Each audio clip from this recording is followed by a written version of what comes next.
Hello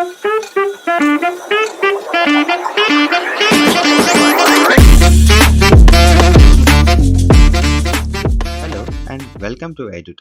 स्वागत है दोस्तों आपका फिर से एक और नए वीडियो में।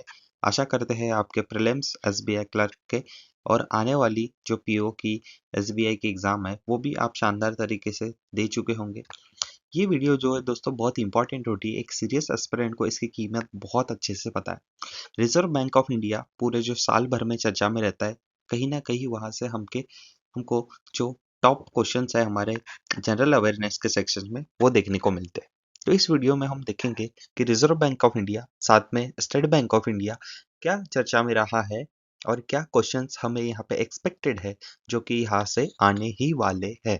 तो दोस्तों अगर आप इस यूट्यूब चैनल पे नए हैं तो प्लीज़ चैनल को सब्सक्राइब कर दीजिए, बेल आइकन को प्रेस कर दीजिए एंड टेलीग्राम की जो लिंक है दोस्तों हमने डिस्क्रिप्शन बॉक्स में दे रखी है, तो प्लीज़ उसे भी क्लिक कीजिए ताकि ऐसे बेहतरीन वीडियो आपसे मिस ना हो। चलिए वीडियो को सीधा शुरू करते हैं एंड बढ़ते हैं हमारे नेक्स्ट टॉपिक के ऊपर, RBI in news and SBI in news. ठीक है, चलिए सबसे पहले थोड़ा सा ओवरव्यू ले लेते हैं रिजर्व बैंक ऑफ इंडिया का।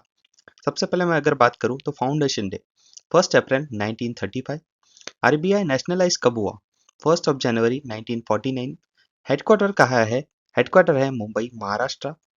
कौन से कमेटी ने अगर पूछे कि आरबीआई कैसे सेट हुआ था, कौन से कमेटी को रिकमेंडेशन करके, तो वो है दोस्तों आपका हिल्टन यंग कमीशन।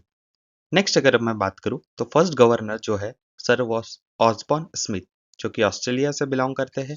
लेकिन फर्स्ट इंडियन गवर्नर की मैं बात करूं तो वो है सीडी देशमुख। चलिए 26वें governor 26 governor of reserve bank of India वो है संजय मल्होत्रा, जिन्होंने किसे रिप्लेस किया है वो आप कमेंट बॉक्स में बता दीजिए। हालांकि यहाँ पे इनके पीछे भी जो चार नाम होते हैं, they are the pillars of RBI. So who are दे?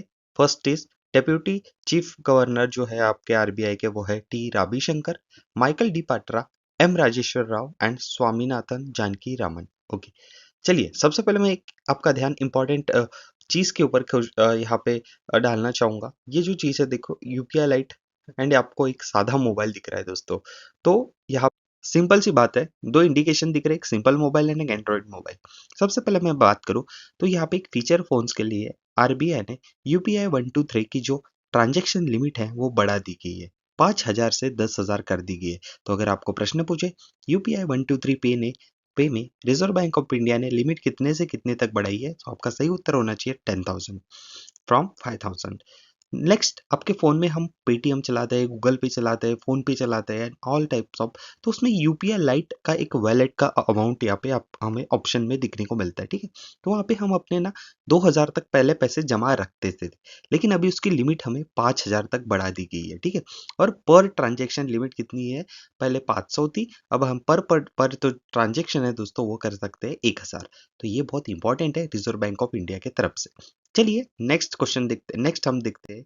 सबसे पहले अगर मैं बात करूं, यहाँ पे जो रेपो रेट है अभी कितने बेस पॉइंट से कम किया गया है, वो है 25 बेस पॉइंट। हालांकि पहले 6.5 यहाँ पे रेपो रेट यहाँ का जो है वो रहता था, लेकिन इस बार 6.25 इसे किया गया, first time in nearly 5 years। तो ये बहुत ही इंपॉर्टेंट चीज है। चलिए नेक्स्ट देखते हैं। हम अगर बात करें, रिजर्व बैंक ऑफ इंडिया ने एक प्रवाह पोर्टल लॉन्च किया है। ठीक है, प्रवाह पोर्टल की मैं पहले फुल फॉर्म की बात करूं तो वो है platform for regulatories applications validations and authorisations. अब देखिए, कोई भी ऐसी इंस्टीट्यूट जिसे या कोई ऐसी बॉडी जिसे आरबीआई के तहत लाइसेंस अप्रूव करना है, तो उस प्रोसेस को सिंपल बनाने के लिए यहाँ पे रिजर्व बैंक ऑफ इंडिया ने प्रवाह पोर्टल लॉन्च किया है, जिसके तहत एप्लीकेशन वैलिडेशंस और ऑथराइजेशंस ये सिंपली जो स्मूथ प्रोसेस है वो हो सके। तो आरबीआई ने प्रवाह पोर्टल लॉन्च किया है फॉर इंडिविजुअल्स और entities to apply online for various regularities approvals. ठीक है, समझ गए आप। चलिए नेक्स्ट देखते हैं हम दोस्तों रिजर्व बैंक ऑफ इंडिया की न्यूज। यहाँ पे देखिए, the National Bank of Agriculture and Rural Development NABARD has partnered with Reserve Bank of India Innovations Hub to develop system that will help speed up the process of agriculture loan। देखिए, कहीं ना कहीं कृषि हमारे देश का सबसे एक मजबूत आधार स्तंभ है। ठीक है, बिना हम किसानों की लोन्स, बिना हम किसानों की आर्थिक सहायता से कहीं ये देख नहीं सकते कि हमारी इकोनॉमी बूस्ट अप हो, हमारे इकोनॉमी का एक अहम हिस्सा है। तो कहीं ना कहीं यहाँ पे नाबार्ड जो है, ये रिजर्व बैंक ऑफ इंडिया के साथ टाइप करके एक यहाँ पे सिस्टम डेवलप कर रहा है। वो हेल्प करेगा फार्मर्स को एग्रीकल्चर लोन फास्टली उनको मिले। ठीक है, चलिए मुझे एक प्रश्न का उत्तर दीजिए। ये जो फोटो में शख्स दिख रहे हैं, ये है नाबार्ड के चीफ हेड, इनका नाम क्या है? चलिए आगे बढ़ते हैं दोस्तों। नेक्स्ट हम देखते हैं यहाँ पे एक डिजिटल इंडिया ट्रस्ट एजेंसी, डिजिटा करके रिजर्व बैंक ऑफ इंडिया ने यहाँ पे एक जो एजेंसी है वो सेटअप की है। ठीक है दोस्तों, तो ये डिजिटल इंडिया ट्रस्ट एजेंसी का काम क्या रहेगा? ये एनहांस करेंगी transparency and accountability in this sector. तो ये डिजिटल का फुल फॉर्म ही है digital India trust agency to the combat proliferation. तो इसका मतलब क्या होता है कि कहीं यहाँ पे ऋण ऋण की हम बात करें, लोन जो फेक लोन्स होते हैं, बहुत सारे पब्लिक को कर्जे की यहाँ पे बात करवाते हैं कि आपका ऐसा फायदा हो जाएगा, ये होगा। तो ये जो बहुत मतलब फंसाने के जो तरीके होते हैं ना, उसको कहीं ना कहीं यहाँ पे उससे कॉम्बैट करने के लिए ये जो एजेंसी है वो लाई गई है दोस्तों। इसके जो पर्पस होंगे, वेरिफिकेशन एंड ओवरसाइट, ठीक है, legal enforcement, transparency and accountability. ठीक है, तो ये सब चीजें यहाँ पे आरबीआई ने लाया है। ठीक है, चलिए आगे देखते हैं। मैं नेक्स्ट अगर बात करूं तो reserve bank of India has launch the RBI data app. ठीक है, RBI data app will give users access over 11,000 economic data. ठीक है, 11,000 इकोनॉमिक डेटा यहाँ पे प्रोवाइड करने वाला है दोस्तों। तो आरबीआई डेटा की अगर हम बात करें तो इसका जो बहुत बहुत महत्वपूर्ण कहीं ना कहीं हमारे जीवन में अब यहाँ पे जो क्या बोल सकते हैं हम कि बहुत इंपॉर्टेंट एक चीज भारतीय रिजर्व बैंक ने हमारे साथ लाई है। देखिए इसका उद्देश्य क्या है, भारतीय रिजर्व बैंक से जो जुड़े अंक और जानकारी है ना, ये हमें मिलेंगे। यहाँ पे अगर मैं आपको बताऊं कि ये जो रिजर्व बैंक के लिए जो भी स्टैटिक चीजें आती है, जैसे मुझे जीडीपी देखना है, मुझे और मार्केट में क्या चल रहा है, इन सब की स्थिति दिखना है। ठीक है, रियल टाइम स्टैटिस्टिक दिखना है, बैंकिंग लोकेटस आगे इसमें ये भी सुविधा दी गई है कि आम आदमी को इसका क्या परिणाम मिले। कि भाई मुझे अगर घर से कोई बैंक दिखना है कि आसपास मेरे लोकेशन में क्या है। ठीक है, सार्क फाइनेंस डेटा, ये जो सार्क कंट्रीज है, अगर कोई बड़ा उद्योगी, कोई बड़ा बिजनेसमैन डेटा दिखना सके ताकि उसको वहां पे इन्वेस्टमेंट करना है। फाइनेंशियल रिसर्च हम कर सकते हैं कि कौन सा स्टॉक अच्छा है, ले सकना है, डूब रहा है, ये सब चीजें बहुत सारी चीजें हैं वो लाई है। तो ठीक है, and this app is useful tool for researchers, student and market analysis in the perspective of economics. ठीक है, तो ये सब चीजें यहाँ पे लाया है, तो भूलिए मत आरबीआई डेटा। चलिए नेक्स्ट अगर बात करूं तो रिजर्व बैंक ऑफ इंडिया ने नो ऑब्जेक्शन सर्टिफिकेट दिया है किसको, आरईसी लिमिटेड को, Gujarat international finance tech city. ये RBI setting up wholly owned subsidiary in GIFT city. ठीक है, तो किसे एनओसी दिया है वो याद रखिए, आरईसी। नेक्स्ट अगर मैं बात करूं तो RBI has signed an agreement with Nepal Rashtra bank to integrate unified payment interface UPI and national payment interface. ठीक है, तो नेपाल राष्ट्रीय बैंक के साथ हमने एक एग्रीमेंट साइन किया है, क्यों? टू यहाँ पे यूपीआई और एनपीआई के साथ पेमेंट वो कर सके, नेपाल राष्ट्र बैंक। चलिए नेपाल की राजधानी, नेपाल की जो कैपिटल है वो क्या है मुझे बताइए। चलिए अगर मैं बात करूं नेक्स्ट, तो reserve bank of India has introduce a new scheme for trading and settlement of sovereign green bonds. ठीक है, with India's international finance service centre, with in the international finance service centre. तो sovereign green bonds अगर मैं ये पूछूं तो ये क्या होता है? ठीक है, तो सोवरेन ग्रीन बॉन्ड्स जो है दोस्तों, ये सिक्योरिटीज है जो गवर्नमेंट इशू करती है funds related environment project, and they are a way of government to raise money while promoting environmental sustainability. Okay, so यहाँ पे जो मैं अगर बात करूँ तो गवर्नमेंट ऑफ इंडिया ने सस्टेनेबल सोवेरियन ग्रीन बॉन्ड की शुरू कब की थी, कौन से बजट में की थी? तो 2022-2023 के बजट में की थी। ठीक है, अब ये फर्स्ट किस किस साल में इशू हुए थे? 2023 में। ठीक है, अब इसके बेनिफिट्स क्या हो सकते हैं? देखिए, ये कंट्रीज को मदद करती है लो कार्बन इकोनॉमिक में। ठीक है, ये मदद करती है लो कॉस्ट पर capital for green project projects, और ये mobilise private capital sustainable development goals के लिए भी आगे मदद करती है। नेक्स्ट अगर बात करूँ तो यहाँ पे मैं fintech association for consumer empowerment has been recognised as first self regulating organisation. ठीक है, तो first self regulating organisation in fintech sector कौन बना है? Fintech association for consumer empowerment. ठीक है, by reserve bank of India ने इन्हें इजाजत दी है। चलिए नेक्स्ट बात करूँ तो शक्तिकांत दास, जो अभी गवर्नर नहीं है, लेकिन उन्होंने पिछले कार्यकाल में A+ ग्रेड हासिल किया था सेंट्रल बैंक रिपोर्ट कार्ड के तरफ से। ठीक है, ठीक है। अब नेक्स्ट देखते हैं हम दोस्तों, आरबीआई ने 6.6% का इंटरेस्ट रेट लगाया है, वो GOI फ्लोटिंग रेट बॉन्ड्स पे। ठीक है, नेक्स्ट अगर मैं बात करूं तो यहाँ पे चलते हैं नेक्स्ट स्लाइड पे। आरबीआई ने 17.6 टन गोल्ड बाय किया है 2024 में, और हम किसके पीछे रैंक किए? Polish and Turkish central bank के। ठीक है, अब देखिए, gold purchase help in central bank to protect itself against currency volatility. Currency volatility का मतलब होता है करेंसी की अस्थिरता। अगर किसी भी देश में उसकी करेंसी अस्थिर रही तो वहां पे इकोनॉमिक क्राइसिस आने के बहुत ज्यादा चांसेस रहते, इसीलिए उसे बैलेंस करने के लिए रिजर्व बैंक ऑफ इंडिया ने as a money, as a gold, एक एसेट बाय करके रखा है 70.6 टन गोल्ड। ठीक है, अब ये इंक्रीज हुआ है highest in 2021 and since 2017। Okay, in 2024 RBI expanded its gold reserve by 72.6 tonne, reaching अभी टोटल हमारे पास कितना रिजर्व है? 87.18 टन, वैल्यूड उसकी वैल्यू है 66.2 बिलियन US डॉलर्स। चलिए दोस्तों नेक्स्ट देखते हैं हम। आरबीआई ने यहाँ पे एक sandbox testing offline digital payment solution launch किया है, जो चेन्नई में एक तमिलनाडु की चेन्नई के तमिलनाडु में एक कंपनी है, वो इसे इनिशिएटिव को पूरा देख रही है, जिसका नाम है यहाँ पे एक्स्ट्रो इंडिया टेक्नोलॉजीज प्राइवेट लिमिटेड। ठीक है, सिलेक्ट हुई है पार्टिसिपेट करने के लिए टेस्ट फेज में। ऑफलाइन पेमेंट मोड्स को बढ़ावा देने के लिए ये यहाँ पे कर रहे हैं ऑन वन टैप। ओके, चलिए नेक्स्ट आगे देखते हैं। RBI increase the transaction limit for, मैंने अभी ही बता दिया, लाइट वैलेट में 10,000 पर ट्रांजेक्शन।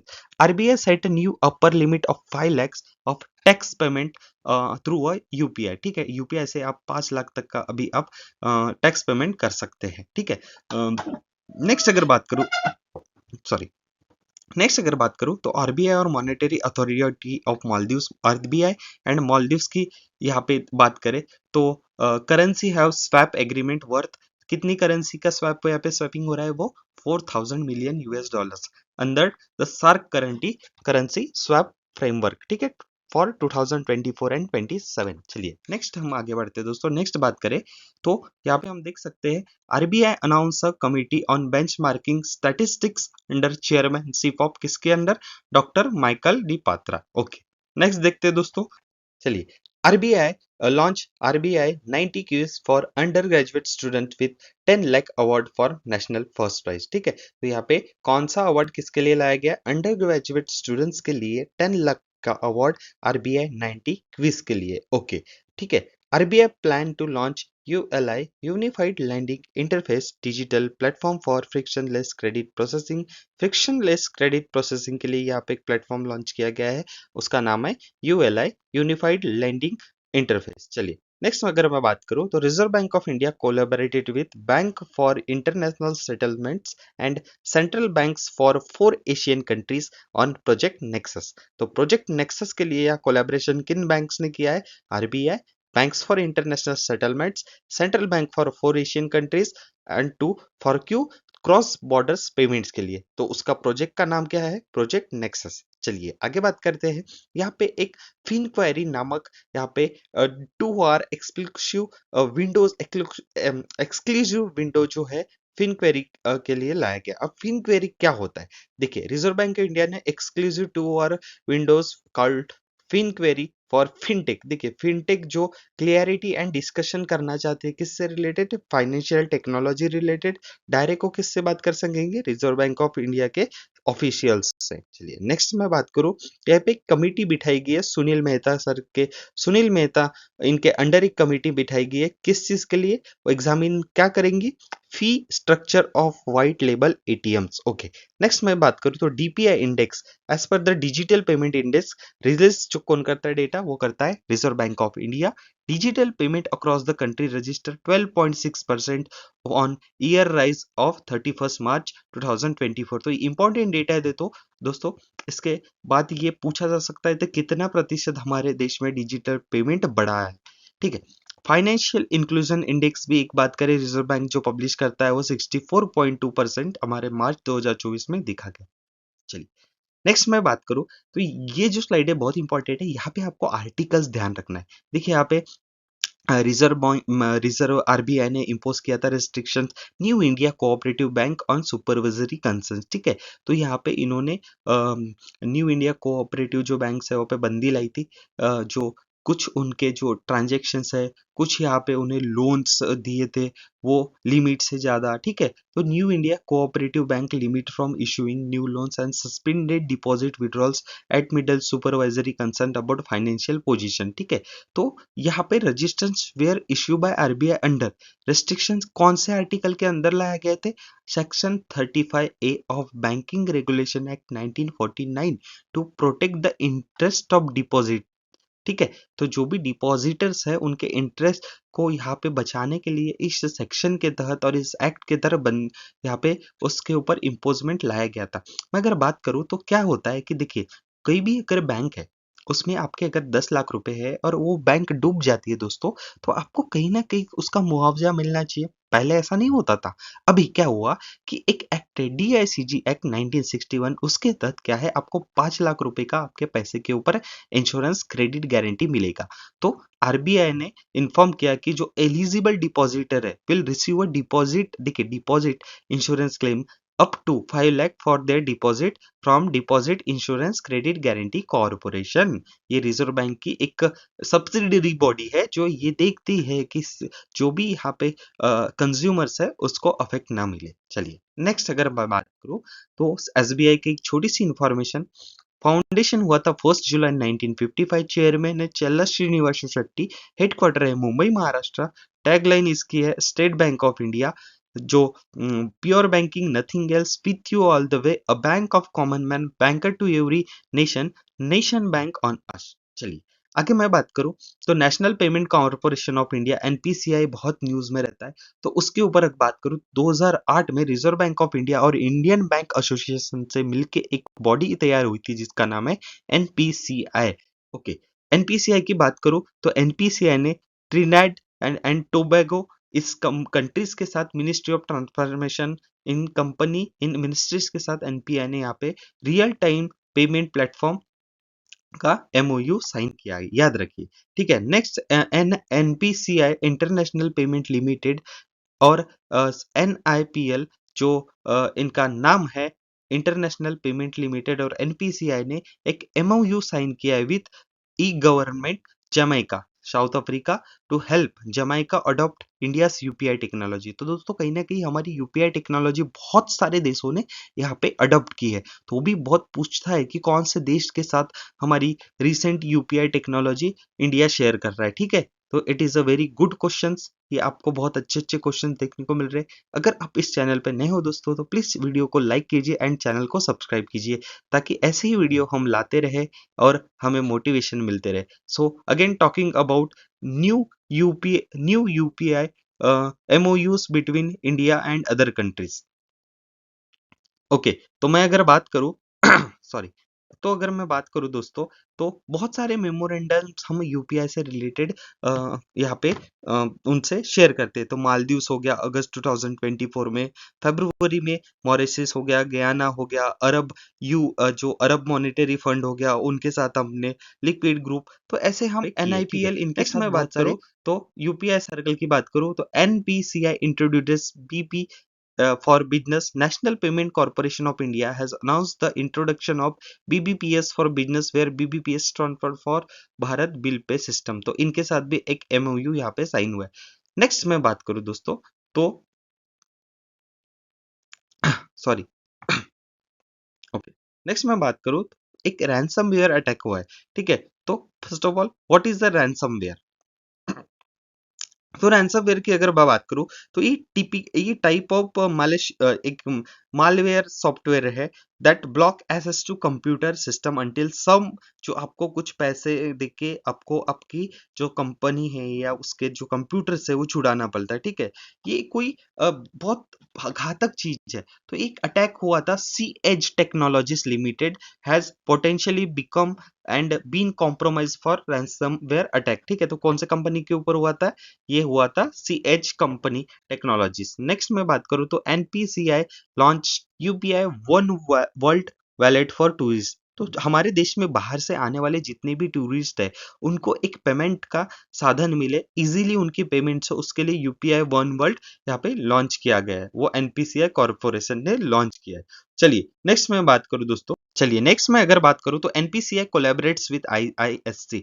तो IISc Indian institute of Bengaluru research blockchain and artificial intelligence के ऊपर एनपीसीआई के साथ मिलकर वो काम कर रहे हैं। नेक्स्ट अगर मैं बात करूं तो NPCI partners with QNB for UPI payment in West Asia.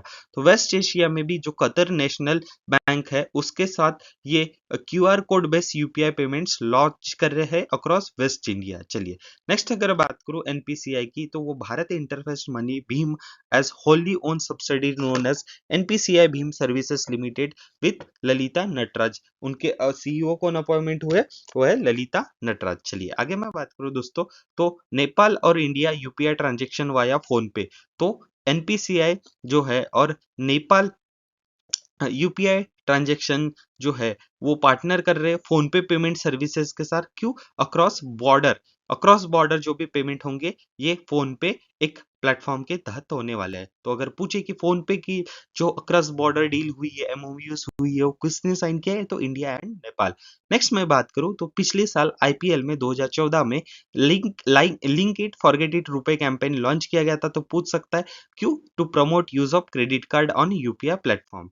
चलिए नेक्स्ट मैं बात करूं दोस्तों तो पेरू जो कंट्री है उसने यूपीआई मॉडल अडॉप्ट किया है हमारे देश का। Peru has become the international first South American country to partner with NPCI payment limited systems, ठीक है, that shall be implemented UPI like real time payments. Okay दोस्तों, तो अगर ये वीडियो आपको अच्छा लगा और कहीं ना कहीं मैं तो समझता हूँ कि बहुत ही इंपॉर्टेंट वीडियो है, क्योंकि कहीं ना कहीं आरबीआई से रिलेटेड न्यूज़ पूछता है, चाहे वो आईबीपीएस की एग्जाम हो, जो आपकी आरआरबी की एग्जाम हो, ठीक है, चाहे एसबीआई पीओ की एग्जाम हो या ग्रुप जो आप ग्रेड बी की भी एग्जाम देख लो, तो कहीं ना कहीं रिजर्व बैंक ऑफ इंडिया बहुत इंपॉर्टेंट रोल की प्ले करता है। तो ये वीडियो मैं आपको सजेस्ट करता हूँ कि पूरा देखिए। अगर आपको ये कंटेंट और ये वीडियो अच्छी लगती है तो प्लीज़ वीडियो को लाइक कीजिए, चैनल को सब्सक्राइब कीजिए एंड अपने जो प्रिपरेशन कर रहे हैं दोस्त उनके साथ शेयर कीजिए एंड प्लीज़ वीडियो को लाइक कीजिए ताकि हमें भी एक मोटिवेशन मिलता है दोस्तों, ठीक है दोस्तों। तो टेलीग्राम ग्रुप के लिंक जो हमने डिस्क्रिप्शन बॉक्स में दे रखी है उसे ज्वाइन करना मत भूलिए, प्लीज़ ज्वाइन कीजिए ताकि हर अपडेट आपको समय से वहाँ पे मिले, ठीक है दोस्तों। तो चलिए मिलते हैं नेक्स्ट वीडियो में, तब तक के लिए ध्यान रखिए and best of luck for your examination. I hope आप सब मेहनत कर रहे हो एंड रिजल्ट्स कुछ ही दिनों में आपको मिलने वाले। थैंक यू, मिलते हैं नेक्स्ट वीडियो में।